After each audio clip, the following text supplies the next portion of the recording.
Hey guys, welcome back. In this video, I will show you how to do parallax images in Wix Studio. So let's get started.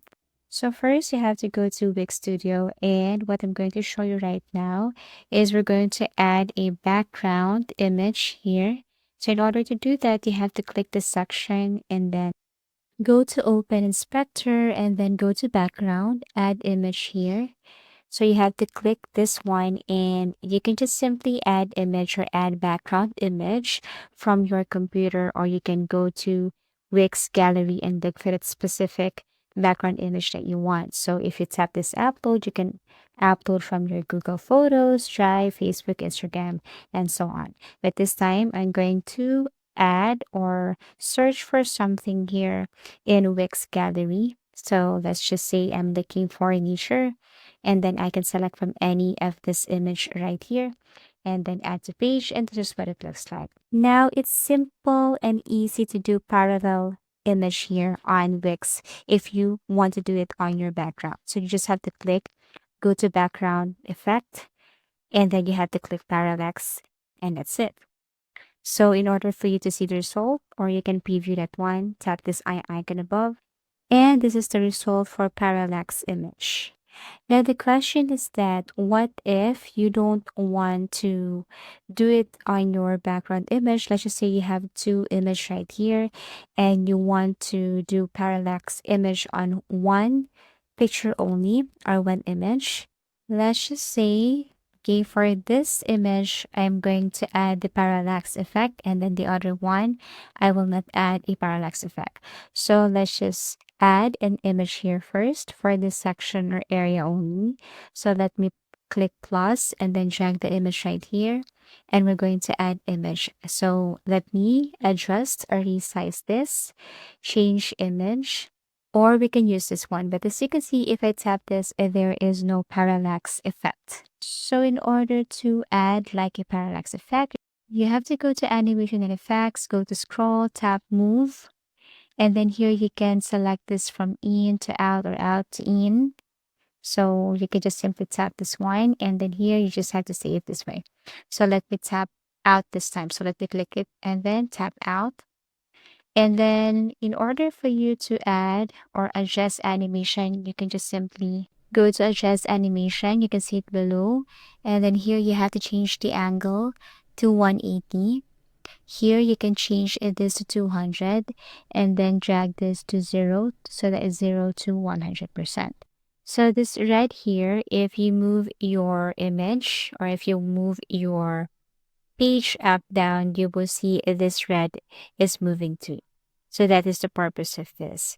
So if you tap this eye icon right here, you will see that the image, even if it's not in background, you will see that it's moving, but it's not really same as the parallax effect. So what you're going to do now is we're going to go back to edit site. I'm going to tap this edit site right here.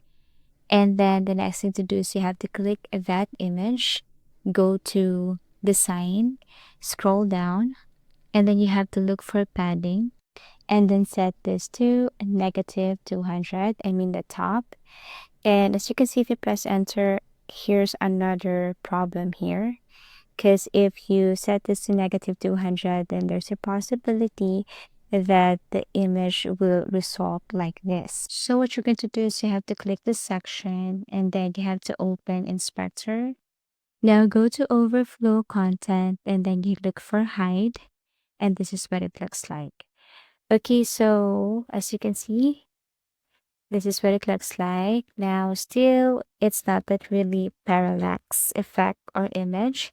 So what we're going to do here is that we're going to go back to edit site.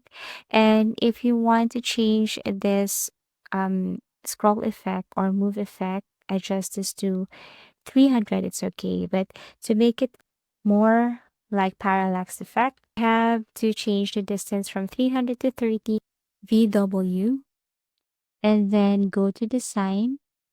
Now this time you have to look for padding, and then we're going to click the top minus 30 and change this to VW.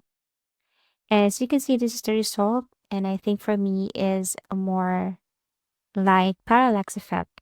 I mean, it's kind of good compared to the other one or the earlier version. So now what you're going to do is that if you wanted to add some floating image right here, it's kind of hard because if you tap this and follow the same method, like go to animation, go to scroll, go to add, go to move, tap out, adjust animation to the same thing, 180, this one 200, and then move it from 50 to 100. And then as you can see, if you drag this up and down, it's like a floating image, just image, it's not moving, no parallax effect. So what we're going to do now is you have to go back to edit site, and then this time you have to add this image to container. So basically you can click this and look for container, but the easiest way is you just have to right click and then click place in container, and it should be, the image should be stretched inside the container. So you have to click this, tap image, stretch, and this is what it looks like. After that, what you're going to do is you have to go to design and then change this to -20 VW. Okay. Okay, you have to make sure it's VW here. And then after that, what you're going to do next is that you have to click container. Okay, make sure it's container. And then you go to the overflow content, and same thing, you have to look for hide. So let me tap it again and then look for container, overflow content, hide. And as you can see here, it's way better than earlier. So you see there's a parallax effect right here. It's not just an image like the first one I showed you. Okay, so now the question is, what if you wanted to make that image, or if you want to make this like round shape or round corner, but basically there's no round shape right here. So what you're going to do is you just have to add shape, okay, and then change the size. Go to the search icon, look for corner, and then select this one right here. And then you have to add this to page. Next is you have to change the color to white, and all you have to do is to place this to each corner. So you have to make sure that it should be inside, or it should be like this. Copy paste and then just drag it to each of the corner. And then the result should be like this. So let's just jump directly, click this eye icon, and this is what it looks like. And that's it. If you have found this video helpful, simply leave a like below or subscribe because it helps me reach more people. See you soon.